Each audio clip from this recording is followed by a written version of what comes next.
Chers auditeurs, Shalom Uvracha. Secours les Elonishma de mon beau-frère, Reb Tzvi ben Pinchas, Zichrono Livracha. Ce soir et demain, dimanche, on est le 15 Elul, anniversaire de la fondation de la Yeshiva Tomchit Mimim Lubavitch, par le Rabbi Rachab en 1897, il y a 125 ans. Mercredi, donc dès mardi soir, on sera le 18 Elul, le Chai Elul, jour anniversaire de la naissance à la fois du Baal Shem Tov et de l'Admour HaZaken.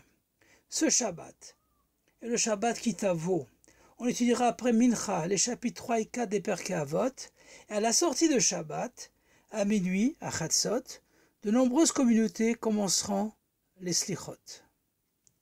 Le Chai Elul est l'anniversaire des deux grands luminaires, le Baal Shem Tov en 1698, Shnat Nachat, Parasha Nesavi Vayelech, et l'Admour HaZaken, le Baal HaTanya Veshulchan Harav en 1745, Shnat Kehat, Parasha Kitavo, 47 ans plus tard. Le 18 Elul est aussi la Ilula en 5369, en 1609, du Maharal de Prague, qui est un descendant de Rashi, puis des Gonim, jusqu'à David HaMelech, et qui est aussi l'ancêtre, de père en fils, après 7 générations, de l'Admour HaZaken. La paracha Kitavo a 122 versets, et son siman est la Vadav, pour ses serviteurs. En 5693, en 1897, le Rabbi Rayatz a dévoilé que le 18 Elul 5652, son père, le Rabbi Rachab, est rentré de son vivant dans le Gan Eden du Baal Shem Tov et a entendu comment il enseigne les 2 premiers versets de la paracha. Vaya kitavo el haaretz asher Hashem Elokecha noten lecha nachala virishta veyashavta ba. Et quand tu viendras dans la terre qu'Hachem ton Dieu te donne en héritage, que tu l'auras occupé et que tu y seras établi, v'lakarta mereshit kol pri adama, v'samta batede, v'alachta el makom, asher yifra Hashem Elokecha, leshaken shemo sham. Et tu prendras des prémices de tous les fruits de la terre, et tu les mettras dans une corbeille, et tu iras à l'endroit qu'Hachem ton Dieu a choisi pour y faire résider son nom.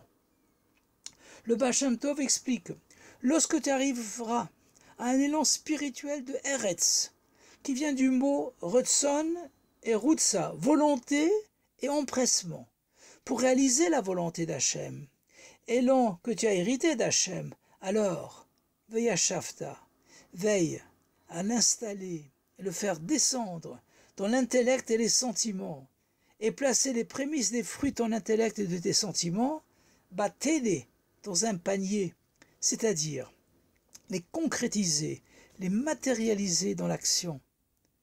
L'accomplissement des mitzvot que l'on effectue avec notre corps, téné, et tu auras fait résider le nom d'Hachem dans l'endroit que la providence aura choisi.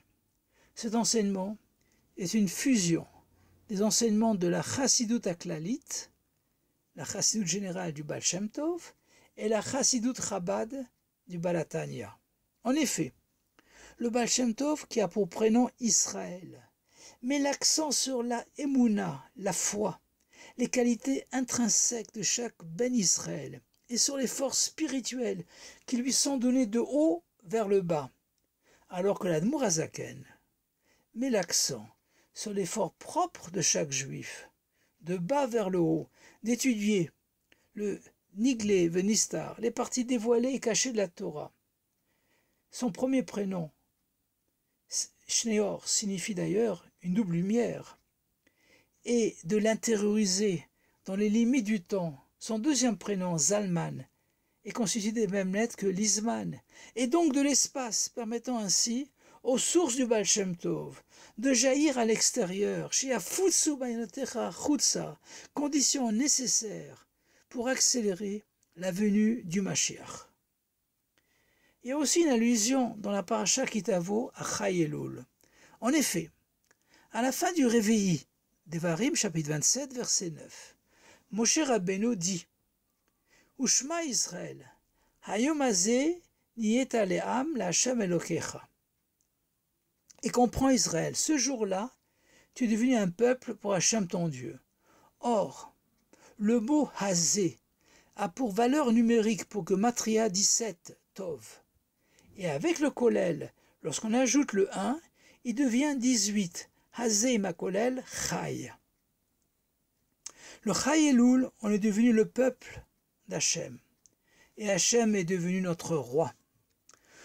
Beaucoup d'événements importants se sont produits le 18 Elul. En effet, c'est le Chai Elul 5484 en 1724 que le prophète Achia Ashiloni, devenu un ange, s'est dévoilé au Baal Shem Tov, qui était un tzaddik nistar, âgé de 26 ans. Yudke Vavke caché. Il lui a enseigné les secrets de la Torah pendant 10 ans, correspondant aux 10 sphirotes.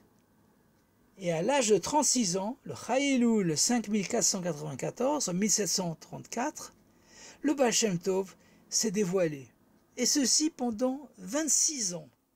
Yudke Vavke dévoilé, Begilouï.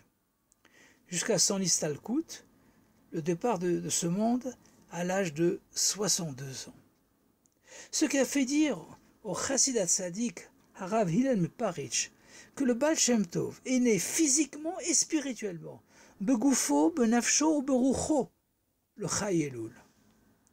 C'est aussi le Chai Elul 5573, en 1813, que l'Admour Haemsaï, fils et successeur du Balatania, deuxième rabbi de Chabad, s'est installé dans la ville de Lubavitch. Le Chai Elul 5657 en 1897, le Rabbi Rachab, cinquième rabbi de Chabad, a inauguré les premiers cours de la Yeshiva Tomchet Mimim avec Chai, avec 18 élèves. C'est le Yutet, le 19 Elul 5700-1940, car cette année, Chai Elul tombait un Shabbat, que le Rabbi Rayatz, sixième rabbi de Chabad, s'est installé au 770. Le Chai Elul Tafshin 1945, le Rabbi Rayatz, qui a diffusé le sujet de Chai Elul, affirmait que ce jour est propice pour la joie et la bénédiction. Yom HaMeyuda et Simcha Uvracha. Le Baal Shem Tov est né un lundi, jour de la création du firmament, séparant les eaux d'en bas et d'en haut.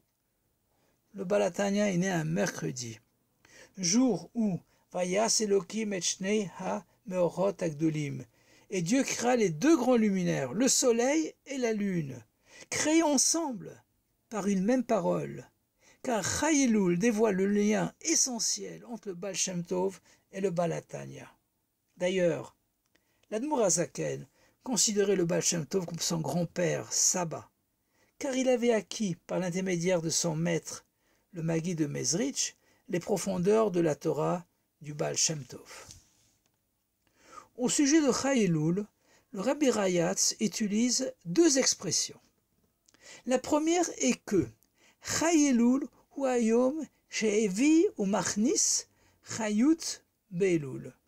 Chai Elul est le jour qui, par essence même, a amené au passé et introduit, donc de l'extérieur, de la vitalité dans le mois d'Elul. La deuxième expression est que Chai Elul noten chayut ba'avoda shel ani ledodi vedodili. Chai Elul donnera constamment et au futur de la vitalité dans le travail, l'effort personnel et intérieur pour réaliser je suis à mon bien-aimé et mon bien-aimé est à moi. On a compris que la première expression s'applique au Baal Shem Tov et la deuxième à l'Admour HaZaken. On comprend aussi pourquoi le siman de la paracha Kitavo et qui est toujours lu à proximité de Chai Elul, et la Vadav, pour ses serviteurs. Allusion au Baal Shem Tov et l'Admour HaZaken. Comme il est écrit dans le livre d'Amos, chapitre 3, verset 7, Gala Sodo el Avadav HaNeviim, il, Hachem, a dévoilé son secret à ses serviteurs les prophètes. D'autre part, il y a 122 versets Kufrav Beit Psukib dans la paracha Kitavo. Le Kuf 100 représente le Kodesh, qui est séparé au-dessus de la création, désignant le Baal Shem Tov HaKadosh, et Chav Beit 22 désigne les 22 lettres de l'alphabet hébraïque, utilisées pour la création des mondes, pour l'étude des parties dévoilées et cachées de la Torah, et bien sûr pour la tefila, la prière, qui caractérise l'Admour Hazaken. D'ailleurs, les lettres du mot téné, panier, sont les initiales, les rachet tevot, de ta'amim, nekudot, otiot, notes musicales, voyelles et lettres. Profitons de la chayou, de la vitalité qu'introduit le Chaïloul, le 18 Elul, jour de joie et de bénédiction, dans notre avoda du mois d'Elul, mois de la miséricorde, Chodesh HaRachamim et de la Tshuva, pendant les 12 jours qui nous restent avant Rosh Hashanah, et qui correspondent respectivement aux 12 mois de l'année, pour demander au roi qui est dans les champs de déclencher la Géoula, avec le dévoilement du Rabbi Melech HaMashiach, Techef Umiyad Mamash, Yechi Adonai le Morin, le Rabbi le Melech HaMashiach, Olam Vaed, Ktiva Vechatima Tova, Leshana Tova, Metuka, Chag Chayilul Sameach, Shabbat Shalom, à Gute Yom Tov, à Gute Shabbos, et à bientôt dans le 3e Beit HaMikdash.